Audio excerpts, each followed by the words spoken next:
Olá! Veja os destaques desta edição do Acontece no Rio.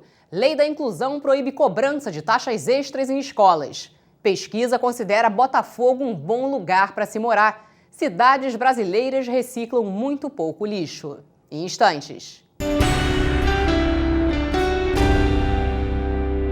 Lei obriga escolas a manter uma estrutura para incluir alunos com deficiências sem custos adicionais para os pais. A reportagem é de Aline Bordalo.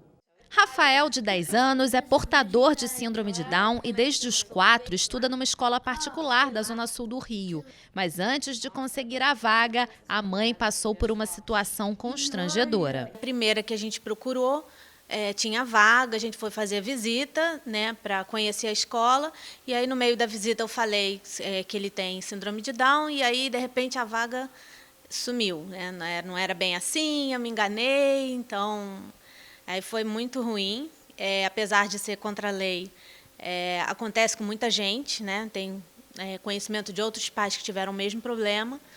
E aí, na segunda escola, a gente marcou também a visita. Na hora que falou do diagnóstico, sentiu aquele mal-estar, mas aí conversamos, apresentamos ele, levamos ele para a escola conhecer e conseguimos matricular. Além da mensalidade, Carla paga R$ 1.500 por mês a um profissional para auxiliar Rafael durante as aulas. É um profissional que é contratado pelos pais, que fica dentro do ambiente escolar. A gente não tem como saber como está sendo o desempenho desse profissional dentro da escola, porque a gente não tem acesso. E a escola também fica numa posição ruim, porque como não é funcionário dela direto, ela não pode ela não fornece um treinamento, não tem como exigir mesmo ações desse profissional. Então fica uma pessoa solta ali, que está num ambiente escolar, sem ter um direcionamento da escola direto. Agora é lei. As escolas públicas e particulares são obrigadas a promover a inclusão, treinar profissionais e arcar com as despesas, em vez de repassá-las aos pais. Os estabelecimentos que não cumprirem a determinação do Supremo Tribunal Federal poderão ser punidos criminalmente. A pena é de 2 a 5 anos de prisão, além de multa. A promotora Bianca Mota de Moraes, do Ministério Público do Rio, aconselha que os pais conversem com a escola antes de procurar a justiça. Deve primeiro buscar essa escola, nessa escola, essa troca e se mostrar informada, né? Dizer que conhece a legislação e insistir.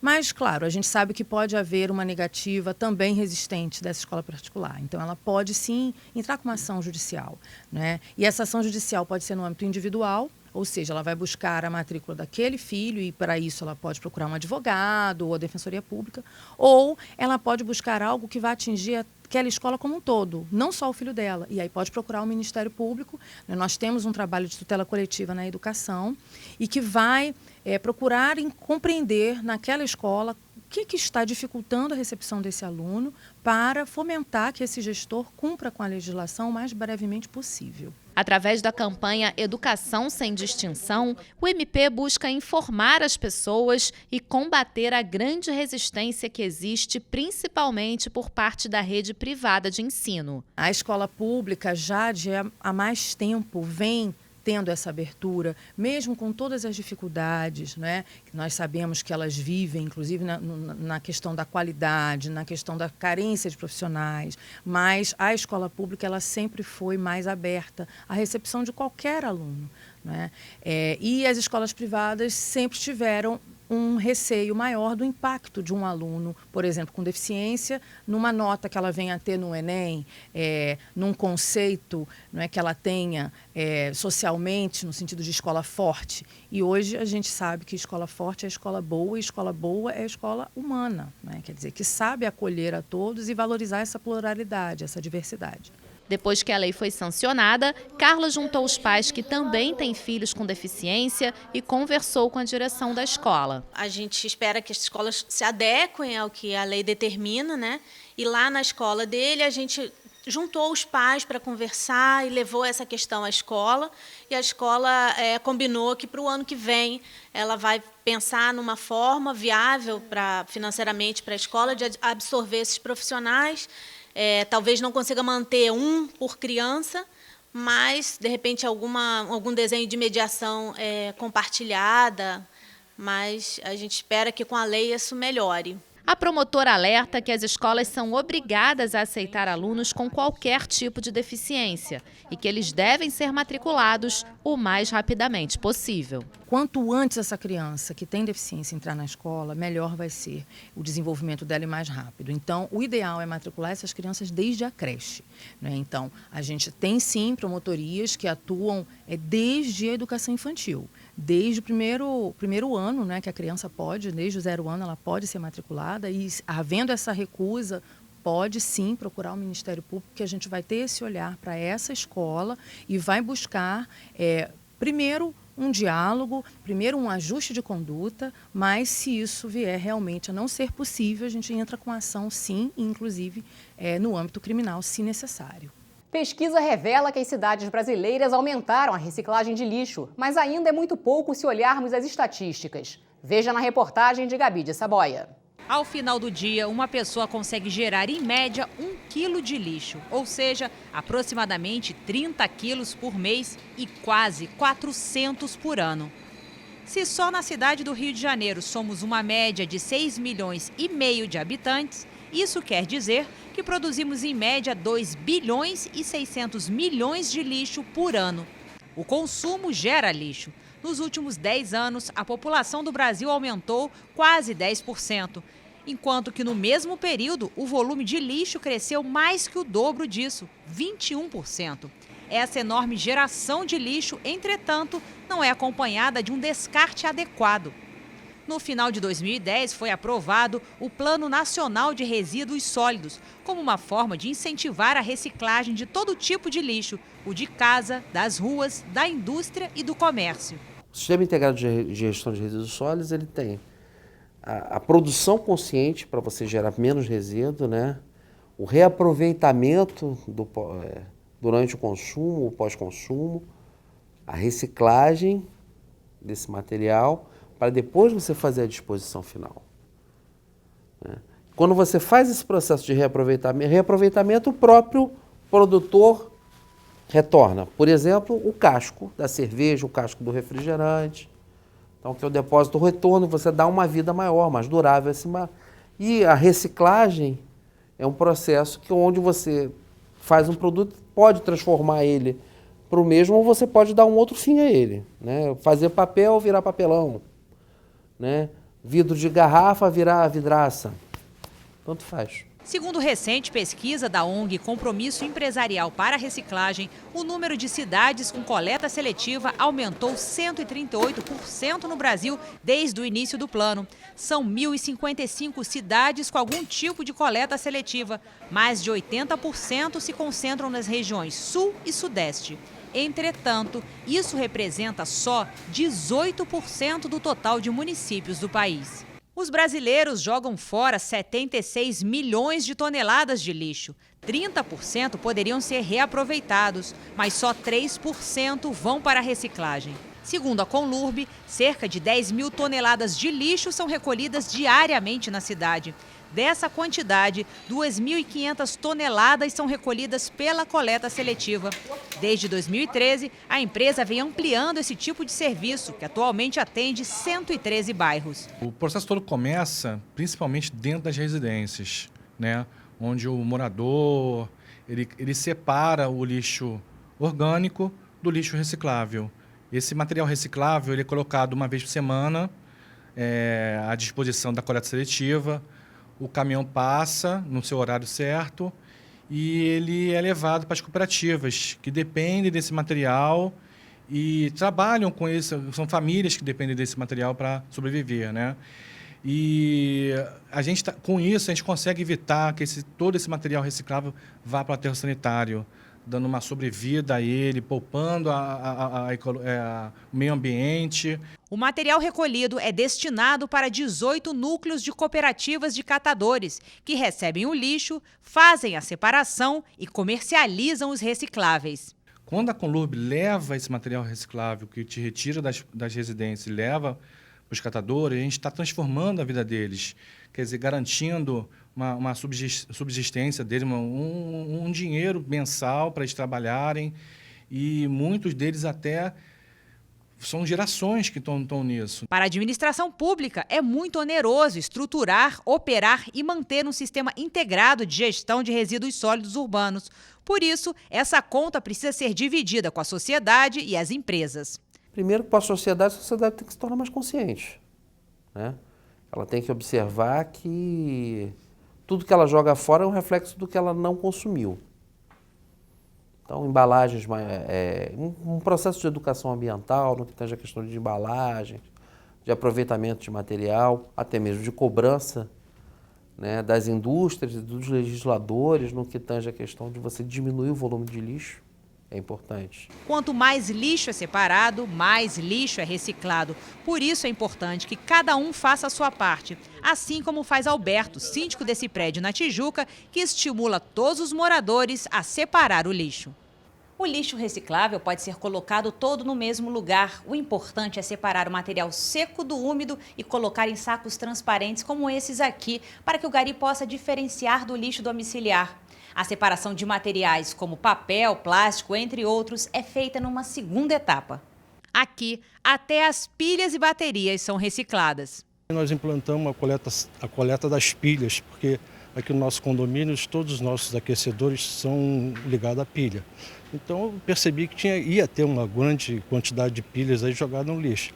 Nós fizemos isso aí, a Conlurb também está levando essas pilhas para nós e praticamente de 1 em 2 meses a gente chega ali a colocar umas 40, 50 pilhas para a Conlurb levar para a reciclagem desse material. E o óleo também. O condômino foi orientado a colocar o óleo queimado em recipientes plásticos, ou garrafa PET, ou vidro de maionese, qualquer vidro que ele consiga colocar aquela quantidade de óleo que ele já utilizou na cozinha dele. Ele avisa para a portaria ou então para a administração que ele está colocando esse óleo no chão da lixeira e imediatamente nosso funcionário vai na lixeira, pega esse óleo e coloca dentro de um recipiente que a empresa que faz a coleta aqui nos forneceu. Em mais ou menos em 2 meses assim, a gente chega a juntar quase 50 litros de óleo queimado. Mas o que não pode ser reciclado? Esse material que não é corretamente descartado, ele vai para o aterro sanitário e acaba degradando o meio ambiente, né? Porque por mais que o aterro seja controlado, eles são controlados, há todo um trabalho de filtragem de chorume, de gases, mas é terra, né? Então não adianta a gente enterrar o que a gente produz, vamos transformar.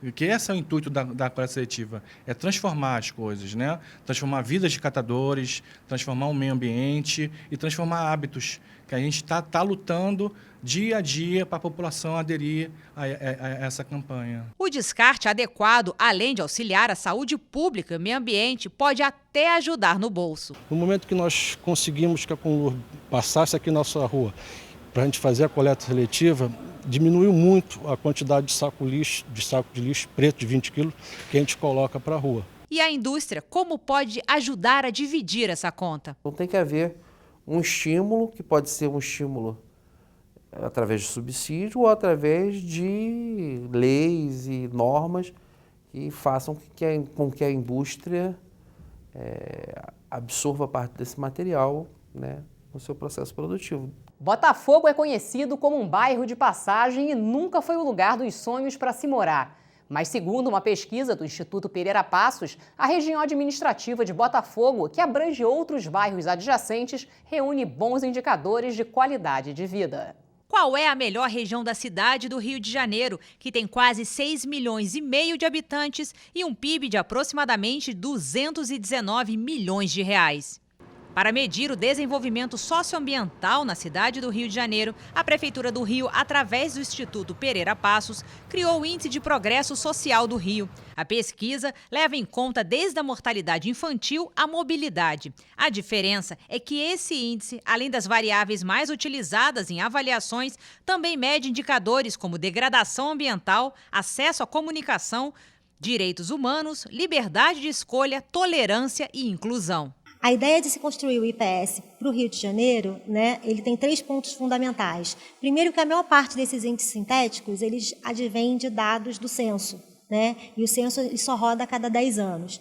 Então, a nossa prioridade no IPS para o Rio foi rodar ele quase em sua totalidade com dados administrativos, com o objetivo de conseguir fazer o monitoramento, né, dessas políticas públicas municipais. A região administrativa de Botafogo, que inclui os bairros do Catete, Cosme Velho, Flamengo, Laranjeiras e Urca, saiu na frente, superando até a região da Lagoa, que engloba os bairros da Gávea, Ipanema, Jardim Botânico, Leblon e São Conrado. Mas o que mais chama atenção